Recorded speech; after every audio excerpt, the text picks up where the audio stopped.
Natural star Nani hit 3తో మళ్ళీ మన ముందుకు వచ్చాడు. టేజర్ చూసావా, ఎలా అనిపించింది? సో ఇప్పుడు దాకా ఆయన న్యాచురల్ స్టార్ అనుకున్నాము. సో ఆయన న్యాచురల్ స్టార్ కాదు, అంతకు మించి అని చెప్పి అనుకోవచ్చు. సో ఒక పోలీసుడు ఎట్లయితే ఉండాలో, ఇంకో పోలీసుడు ఎట్లయితే ఉండకూడదో ఈ సినిమాలో అయితే మనం చూడడం జరిగింది. సో ఒక ఘర్షణ, ఒక పోక్రి, ఒక విక్రమార్కుడు, ఒక టెంపర్, ఇలాంటి సినిమాలు గుర్తొస్తాయి పోలీస్ సినిమాలు అంటే. సో నాని గారు ఇవన్నీ బ్రేక్ చేస్తారని చెప్పి అనుకుంటున్నా.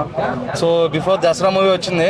సో ఆయన అంత మాస్ చేసినా సరే ఎక్కడో కొంచెం లోటు మా ఫ్యాన్స్ ఉండిపోయింది అనమాట. సో ఆ లోటు కూడా ఈ హిట్ 3లా పూర్తి చేస్తారని చెప్పి అనుకుంటున్నా. హిట్ 1, హిట్ 2, ఆ హిట్ ట్రాక్ ని హిట్ 3 కంటిన్యూ చేస్తుందా, లేదంటే ఉన్న శైలేష్ కోల్న గారు ఈ మధ్య వెంకటేష్ గారితో తీసిన సైందో సినిమాతో కొంచెం వెనకబడ్డాడు కాబట్టి ఏమైనా బ్రేక్ అయ్యే అవకాశం? సో సైందో సినిమా కూడా బాగానే ఉంటుంది, బట్ ఒక వర్గం ఆడియన్స్ కి అయితే అది మంచి సినిమా. సో ఇప్పుడు ఆయన కూడా మంచి ఆకలితో ఉన్నాడు కాబట్టి ఈ సినిమా మంచి బ్లాక్ బస్టర్ కలెక్షన్స్ చేస్తా అనుకుంటున్నా. అండ్ 100 కోట్ల మూవీ ఏది లేదనుకుంటాం మా నాని గారికి.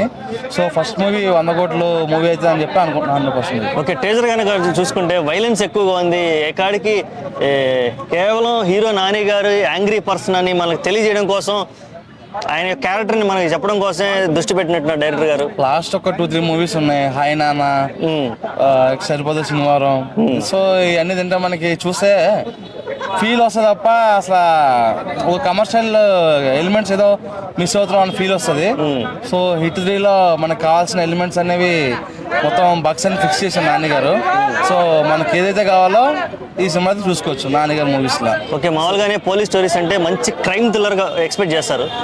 ఒకవేళ క్రైమ్ థ్రిల్లర్లో కనుక చిన్న బ్యాలెన్స్ అట్టి తప్పితే అయితే బోర్ కొట్టిద్ది, లేదా సస్పెన్స్గా సూపర్ హిట్ అయ్యే అవకాశం ఉంది. ఇది ఎలా ఉంటే బాగుంటుంది, ఎలా ఉండాలని బేసిక్గా పోలీస్ స్టోరీస్ అంటే కమర్షియల్గా కాకుండా సస్పెన్స్ యాడ్ చేస్తేనే పోలీస్ క్యారెక్టర్ మూవీస్కి మంచి బజ్ వస్తుంది.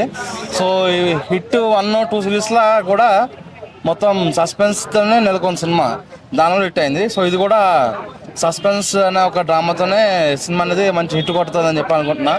సో హిట్ సిరీస్ అనేది ఇక వెళ్తూనే ఉంటుందని చెప్పి నేను అయితే అనుకుంటున్నాను అనమాట. ఓకే, సినిమా మొత్తం కాశ్మీర్ బ్యాక్ డ్రాప్స్ కనబడుతున్నాయి, ఎంత మంచి కొండలు, స్టోరీ మొత్తం అక్కడే అనుకుంటా, హిమాచల్ ప్రదేశ్, కాశ్మీర్. మొన్నటిదాకా తెలుగు షేడ్స్ కవర్ చేశారు.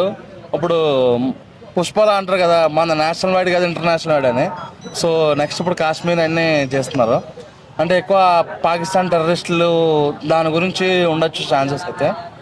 సో సినిమా దాని పరంగా ఉంటుందని చెప్పి అనుకుంటున్నాను అయితే. పాన్ ఇండియా లెవెల్లో నాని గారికి అలాగే తెలుగు ఇండస్ట్రీకి మరో బ్లాక్ బస్టర్ అంటే ఏమంటారు? 100% అది ఒక బ్లాక్ బస్టర్ అని చెప్పి అనుకుంటున్నా. సో నాని గారి సినిమా ఎట్లయినా సరే కలెక్షన్తో కొలగొడుతుంది. సో మాస్ ఎలిమెంట్స్తో వస్తున్నాడు కాబట్టి సినిమాకి ఇంకొక 2 మార్కులు ఎక్కువ వేసుకోవచ్చు అని చెప్పి అనుకుంటున్నా. మీరు ఇలాంటి పైరసీని ఎంకరేజ్ చేయకపోతే కనుక సో మన తెలుగు నుంచి వచ్చే మూవీస్లో ఇది ఒక 100 కోట్ల మూవీ. అండ్ నెక్స్ట్ కొంచెం సామాన్యుడు వెళ్ళి చూడగలిగే రేట్లు పెడితే బెటర్. 500 రూపాయలు 300 రూపాయలు పెడితే కనుక ఈ ఐబొమ్మ ఆటలను ఎంకరేజ్ చేసిన వాళ్ళు అవుతాం.